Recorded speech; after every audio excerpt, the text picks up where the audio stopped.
Bom, Cláudio, então o que a gente pode dizer a respeito dos mantras nessa questão toda aí da identificação? Então, a questão dos mantras é fantástica dentro do conhecimento transcendental. A gente já ouviu falar que existem mantras, e na verdade eles são a base das nossas orações. Só que a gente vai descobrir que o sânscrito é a fonte de todas as línguas. O planeta Terra se desenvolve em primeiro lugar na antiga Índia, antes da Mesopotâmia. É uma grande surpresa para alguns descobrir que a Mesopotâmia era, digamos assim, uma periferia do Império Védico. E exatamente essa relação, por que não se fala tanto dos Vedas, é porque, digamos, a Mesopotâmia é como se fosse um país que surge depois e não quer mais ter relações com o passado e com, digamos, essa potência que era a antiga Índia, que era a Mahabharata. Mahabharata significa a grande terra, que era o nome do planeta e o nome da Índia. Era lá que era o centro da civilização. Tanto é que os portugueses, quando vêm ao Brasil, estão procurando a Índia. Ainda em 1500 eles estão atrás do Império Indiano. Olha só que coisa louca, né? Quer dizer, a gente sabe uma parte da história do Brasil que é mentirosa, na verdade, não é, Cláudio? Não é bem por aí o que se conta sobre a descoberta dos porquês e tudo mais, né? Quer dizer, viu que tem toda uma história, para você descobrir o Brasil tem uma coisa muito mais forte por trás de tudo isso, né? São níveis de realidade, digamos, a gente vai acessando as histórias que são inerentes à nossa capacidade de compreender. Então, a gente descobre, por exemplo, que a palavra calendário vem do sânscrito kala-andar, que mater, que a gente acha que é a origem de mother, mamãe, matrix, etc., mitir, na verdade vem de matas, no sânscrito. Ganga Matas é a mãe Ganges, é o rio Ganges, é o rio sagrado da Índia. Então, a gente descobre que o sânscrito está na origem da fala de todas as outras línguas, porque mãe se pronuncia praticamente desta forma, com essa origem no sânscrito, em todas as outras línguas. E é a primeira palavra que o bebê diz. Então, o sânscrito também é dito como a única língua que vai envolver os sons guturais, os sons que vêm daqui da garganta, como graht, e os sons palatais, os nasais, que a gente tem aqui no Brasil, quando a gente fala não, sai por aqui. Então, o sânscrito usa todo o aparelho fonatório. Então, quando você pronuncia uma oração em sânscrito, você está massageando os seus nervos, o trigeminal, que sai daqui do rosto, atravessa o cérebro e vai para o resto do corpo. E Cláudio, por que perdeu-se essa história do sânscrito na humanidade? Cada tribo falou uma língua diferente? É Kali Yuga, na verdade. Isso a gente entende quando você entra em Kali Yuga e você tem, digamos, uma obtenebração do pensamento. A tendência é a gente chegar em sânscrito novamente lá na frente? Sim.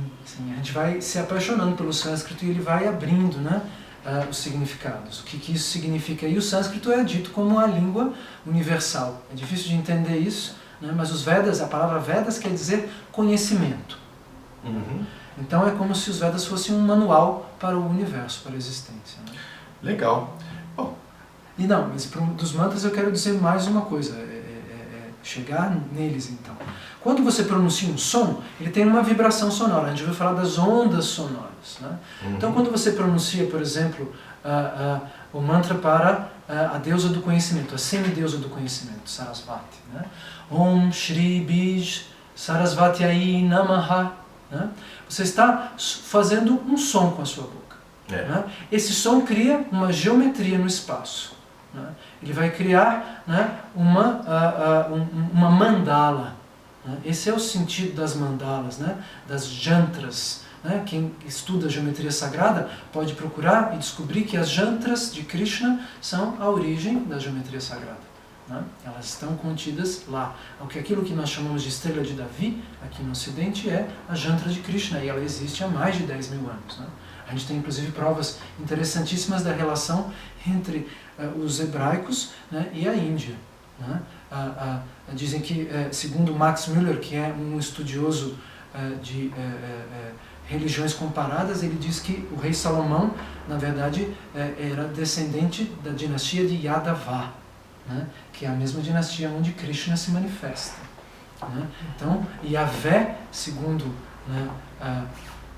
Max Müller, é Yadava. É uma pronúncia diferente do nome original de Krishna. Porque não existe um Deus para Sorocaba, um para São Paulo, outro para a Índia, outro para a Palestina. Deus é único. Né? A gente também tem na teosofia um pouco dessa questão dos mantras em cada chakra, né? Você tem sim. Você tem o Om, Isso é de origem védica. É de origem védica. Tudo que a gente conhece, por exemplo, chakra, alma, Deus, origem, outras dimensões, né? Isso está tudo dentro desses livros e sempre esteve lá. Uma coisa então interessante para a gente entender que os mantras vão fazer, eles vão mexer na água do nosso corpo. Nos líquidos internos. Eles vão estruturar as nossas células. Então, quando você pronuncia o mantra do conhecimento transcendental, que é esse que a gente falou agora, né, você vai entrar em vibração geométrica aqui em volta de você. Você vai organizar os átomos do ar e os átomos do corpo. E você vai vibrar nessa vibração e você vai abrir o famoso portal. A gente diz por aí, vamos mandar a vibração positiva para fulano. Como é que faz isso? Mudando de assunto? Não. Cantando um mantra em sânscrito. Olha que legal. Uma dica boa também, hein? É uma dica boa, porque muitas vezes a pessoa vai mandar vibração. Como é que você manda? Exatamente. Porque todo mundo fala assim, vamos mandar, pensa positivo. Mas como é que você pensa positivo? Como é que você manda de forma boa? E até o positivo é relativo. Exato. Então a gente vai descobrindo que você precisa emitir certos sons e que aqueles sons têm uma mandala que é construída no ar. O Claudio, temos também um exemplo do Masaru Emoto, você deve lembrar bem, né? Sim, ele fez aqueles testes sobre as moléculas de água congeladas, né? Exatamente. Provando exatamente o quanto de influência existe na matéria viva, né? Exatamente, porque tudo está interconectado, né? A gente tem a ideia de que Deus não possa falar, mas aquele que inventou o ouvido não ouve, aquele que funda os meus olhos não enxerga, é óbvio que ele enxerga, vê, ouve, fala, né? Ele Krishna é descrito como aquele que fala todas as línguas, mas não só o japonês e não só as línguas estranhas dos outros planetas. Ele fala a língua dos animais, ele fala a língua das bactérias, a língua dos átomos, a língua do sol, né? A gente sabe, por exemplo, né, que chove diamante em Netuno, né? Como é que isso acontece? Né? Porque Deus está manifestando tudo isso. Né? Deus é descrito como a personificação de todas as ciências e, obviamente, a personificação de todas as linguagens. E através da linguagem nós nos conectamos a Ele. Existe um mantra famosíssimo que as pessoas acham que pode ter saído de moda porque se repetia nos anos 70. Mas o mantra é algo transcendental. O Om existe desde o nascimento do universo, né? E o famoso mantra Hare Krishna, que é chamado de Maha Mantra, né? É o mantra maior, né? É o nome de Deus, de Radha e Krishna, né? O nome de Deus no feminino e no masculino. Né?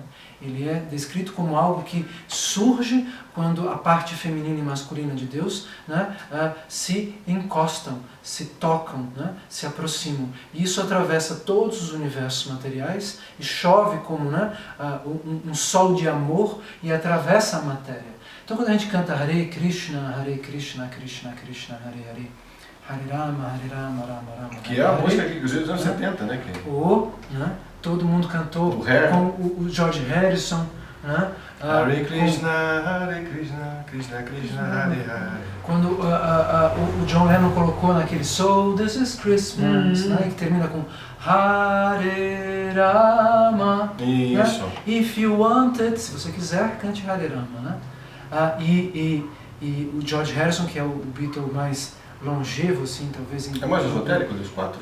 Sem dúvida alguma, né? Sim, sem dúvida. Mas era ele que levava ele levou ele tanto para os gurus mais, digamos, menos fidedignos, quanto, né, os aproximou de A.C. Bhaktivedanta Swami, né, Prabhupada, né? Então, o uso do mantra vai abrir um portal em você. Parece muito simples, você fala, nossa, mas vai abrir um portal com uma frase? Sim, vai abrir um portal com uma frase. Por isso que é engraçado você falar, bom, o que tem a ver uma coisa com a outra. Mas o Abhati Sésamo é verdadeiro mesmo. Sim. É super verdadeiro o Abhati Sésamo, né? Só que aí a gente está vivendo uma realidade... E a gente sabe, por exemplo, que está relacionado a uma divindade relativa aos mesopotâmicos, essa frase, né? Tudo tem, na verdade, tudo que é repetido se torna um mantra. Até o seu pensamento pode virar um mantra se você... E principalmente se você pensa coisas ruins, né, o mantra vai te ajudar a vibrar positivamente e aos poucos, obviamente com o uso dos mantras, né, conseguir controlar o seu pensamento. Isso também é um dos ensinamentos fundamentais. É fora de ser, Cláudio, porque isso muda código de linguagem, muda a concepção, modelos errados, muda tudo. E às vezes o mantra, até um mantra que o pessoal tem para ver se some a maia. Aquela maia que vem, que todo mundo às vezes sim, que não vê. Que às vezes a única coisa que eu acho às vezes um pouco perigoso é quando a maia some de vez. Aí a pessoa às vezes pode até se chocar com o que vê. Se a gente está como a gente está acostumado, a gente já sabe, não tanto, mas a turma tem que ver até inclusive aquela maia que encobre tudo, né? Que não, às vezes o pessoal não Mas é o processo, eu acho que ninguém vai para onde não pode, né? A gente vai abrindo o caminho com os mantras. Né? E cada vez que a pessoa vai subindo um degrauzinho, vai chegando um pouco mais longe e vai destruindo certas maias, né? Acho que é importante. Né? E existem dois tipos de meditação básica, né? Tem aquela meditação famosa, que é aquela que você fecha os olhos, né, e fica em silêncio. Aquilo é descrito nos Vedas como um mergulho dentro do seu corpo mental. Né? Ele é extremamente prazeroso e você vai conseguir entender você mesmo. Muito bem.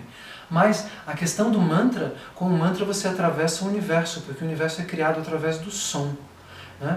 Como ele disse, boca, ouvido, Krishna, Deus, né, pronuncia Om, né, fora da plataforma transcendental, e essa vibração abre o espaço do éter, onde o ar depois vai se manifestando, os átomos vão, né, sendo criados numa coisa que é um pouquinho mais complexa do que o Big Bang, que os cientistas conseguiram entender. A gente vai explicar isso, eu explico isso nessa palestra, As Provas Científicas da Existência de Deus, né, como é a relação entre o Big Bang e a criação védica, que vai além dessa ideia de bomba explodindo, né? É um pouquinho mais complexo. Né? Então, né, esse som, ele atravessa a parede, ele atravessa a matéria, porque os átomos têm som. Os átomos são hertz, eles são vibratórios. O quantum tem vibração. É nosso ouvido que não tem essa capacidade de ouvir tudo isso, né? E você vai furar a matéria através desse tipo de meditação. Né? Então a meditação, digamos que você faz sozinho e em silêncio, você não pode fazer em todos os lugares, mas o mantra você pode cantar em pensamento, até em voz alta, na rua, né?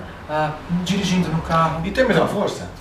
Não. Cantando não tem, né? Tem que verbalizar mesmo. Se você, e não tem a mesma força de você fazer prestando atenção e com menos atenção, é claro.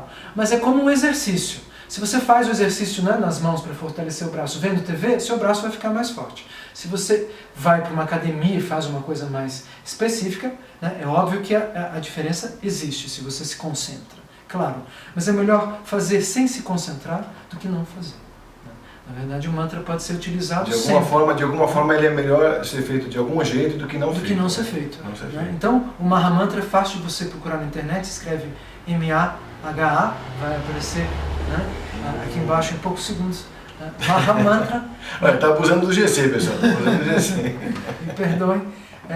O Maha Mantra, e a gente tem também, por exemplo, mantras para Ganesha, né?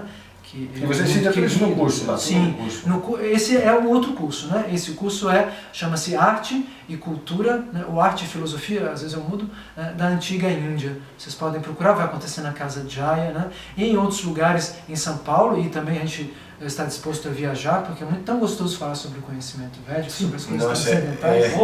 Né? Não, a gente não quer falar de outra coisa. Não, outra coisa é o seguinte, Cláudio, é necessário. Na atual conjuntura é necessário. Tudo o que acontece, o que a gente está falando, né? O panorama negro denso que está lá fora, talvez essa história toda traga alguma luz, um pouco mais de conforto, porque todo mundo tem uma visão diferenciada.